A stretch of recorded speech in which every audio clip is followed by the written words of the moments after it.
Le bulletin sur Fraternité. Bonsoir à tous, merci de prendre le rendez-vous de cette randonnée informative. Au sommet, le 15 août est une date particulièrement marquée dans la ville de Savalou, au Bénin, où se déroule chaque année la célèbre fête de l'Iam. Vieille depuis 1952, cette fête identitaire aux origines ancestrales donne le top de la consommation pour la nouvelle Iam qui démarre. Les détails sont à suivre. On parlera également dans ce bulletin de la deuxième session extraordinaire de la mairie de Parakou au titre de l'année 2024. C'est une session budgétaire ouverte ce mercredi 14 août sous la présidence du maire Inoussa Zimé Chabi. Le point est à suivre également les nouvelles internationales et sportives. Mais avant cela, n'oubliez pas de vous abonner à nos différents réseaux Facebook, YouTube, TikTok et Telegram. Bienvenue à chacun et à tous. Je l'annonçais dans les titres, Savalou, la cité des sauts à vie, est aux couleurs de la fête de l'Iam ce 15 août. C'est une célébration annuelle qui précède la consommation de la nouvelle Iam. Il s'agit d'une cérémonie qui consiste à consulter le Fa en présence du roi Dadaga Fongbagidi 15 afin de s'assurer de l'accord des divinités ancestrales avant de procéder à la consommation sans risque de ce tubercule originaire d'Afrique. Que doit-on savoir sur cette fête identitaire? Élément de réponse avec Alessandre Gbagidi, dignitaire au palais royal de Savalou. Suivons. La fête de l'Iam, c'est toute une fête qui existait, mais ça n'avait pas cette ampleur que vous êtes en train de constater aujourd'hui.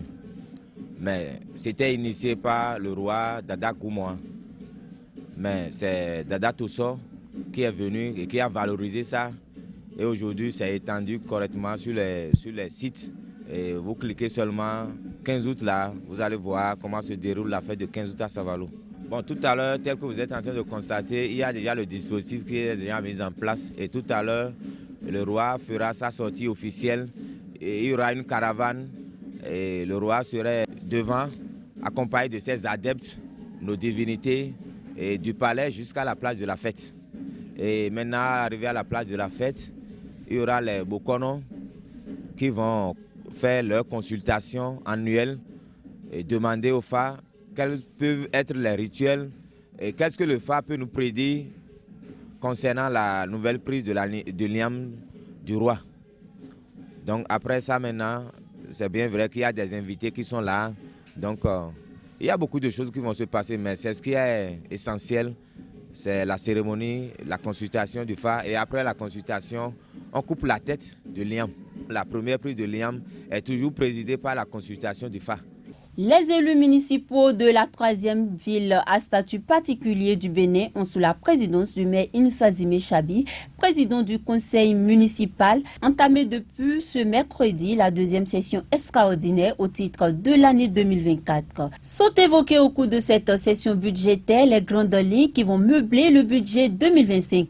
Le compte rendu de cette cérémonie d'ouverture avec Akilas Takou. Débat d'orientation budgétaire ce mercredi à la mairie de Parakou. À la faveur de la deuxième session extraordinaire de l'année 2024, les élus municipaux sous la présidence du maire Inoussa Zimé Chabi se sont penchés sur les grandes lignes qui vont constituer le budget 2025. C'est une activité préalable à l'élaboration du budget primitif et elle doit intervenir au plus tard à la fin de la première quinzaine du mois d'août, conformément aux dispositions légales. Les échanges ont permis de faire plusieurs recommandations allant dans le sens de la perfection du document. Le conseil municipal a tenu le débat d'orientation budgétaire. Au terme des échanges, plusieurs recommandations ont été faites. Premièrement, il faut renforcer les crédits prévus pour les ouvertures de voies afin de prendre en compte plusieurs zones, notamment les quartiers qui bénéficient du projet d'extension donc du réseau électrique et de la SONEB. Deuxième recommandation, il faut prévoir le renforcement des capacités des conseillers municipaux sur le processus d'élaboration du budget. Troisième recommandation, il faut prévoir des ressources subséquentes pour l'actualisation du manuel de procédure de gestion administrative et financière de la mairie. Le second point abordé au cours de cette session extraordinaire est celui de l'autorisation de mise à disposition du terrain de sport du quartier Gano au profit du ministère des Sports en vue de sa réhabilitation. Et dans les divers, 2 autres points ont été abordés, dont le projet bénin du programme Mini Réseau à l'Afrique. Au terme des échanges, le village de Tiangourou bénéficiera de la construction d'une mini centrale d'électrification. 2 points de divers ont été abordés. Le premier point de divers est relatif au projet bénin du programme Mini Réseau en Afrique. Au titre donc de ce projet, le village de Tiangourou bénéficiera de la construction d'une mini centrale d'électrification.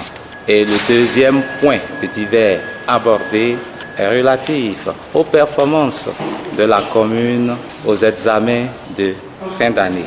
Intéressons-nous à présent aux nouvelles internationales avec Mazourat Adeni Djibril.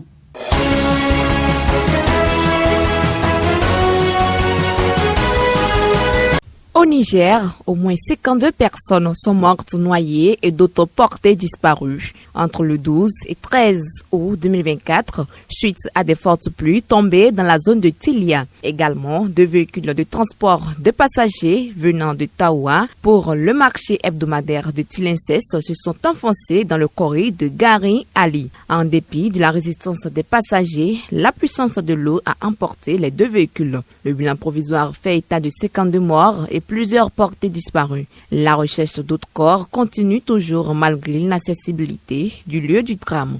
En France, à l'invitation du président Emmanuel Macron, Fort Yacine participe ce jeudi aux cérémonies marquant le 80e anniversaire du débarquement de province. Plusieurs personnalités internationales ont été invitées à cette cérémonie prestigieuse. Honorer la mémoire des forces combattantes alliées qui ont participé à la libération de la France de la Seconde Guerre mondiale, dont le Togo en fait partie. Tel est l'objectif de cette initiative du gouvernement français. Le président togolais y participe pour honorer ces héros qui ont sacrifié leur vie pour la liberté. C'est également l'occasion pour le Togo et la France de renforcer leurs liens coopératifs pour le développement durable. Merci Mazourat et rendez-vous demain. Place maintenant aux nouvelles sportives avec Noris Adagbe. Bonsoir Noris, tour préliminaire de la Ligue des Champions. CAF Coton FC affronte l'AS Douane sans son coach principal. Bonsoir à tous. Coup dur pour Coton FC qui défie samedi 17 août prochain l'AS Douane de Burkina Faso en tour préliminaire de la Ligue des Champions CAF. Pour ce match aller qui se tiendra au Mali, le club champion du Bénin ne pourra pas compter sur son coach principal. Victor Zunka, l'entraîneur en question, ainsi que Christophe Baudez, préparateur physique du club, tous ressortissants français, sont victimes des conflits géostratégiques et des relations glaciales entre l'Association des États du Sahel AES et la France. Le Mali, qui fait partie de ce nouveau regroupement, est devenu un pays interdit à tout Français. Conclusion, Victor Zunka ne sera pas sur le banc pour diriger ses poulains au stade du 26 mars de Bamako. Ni lui, ni le préparateur physique ne prendront départ de Cotonou ce jour avec le groupe. La tâche sera plutôt confiée au coach adjoint, le Normais Hubert Renfort. Titulaire d'une licence BCAF et adjoint du technicien français depuis son arrivée, l'instructeur CAF Hubert Renfort épouse entièrement les méthodes de travail de celui qu'on peut appeler désormais son mentor. Notons qu'après cette expédition malienne, samedi prochain, le stade JMK aura l'honneur d'accueillir la phase retour le 25 août 2024 où Victor Zunka pourra reprendre le commandement. États-Unis, Pochettino va devenir sélectionneur. Oui, 3 mois après son renvoi de Chelsea, Mauricio Pochettino va devenir le nouveau sélectionneur des États-Unis. C'est ce que révèlent plusieurs sources concordantes en Angleterre, parmi lesquelles le quotidien The Telegraph. Le technicien argentin aurait convaincu la fédération américaine de lui confier son projet à maintenant moins de 2 ans de la Coupe du Monde 2026, organisée conjointement par les États-Unis, le Canada et le Mexique. Et c'est tout pour le sport. C'est la fin de ce bulletin. Merci de nous avoir suivis et rendez-vous demain pour un autre numéro. C'était le bulletin sur Fraternité.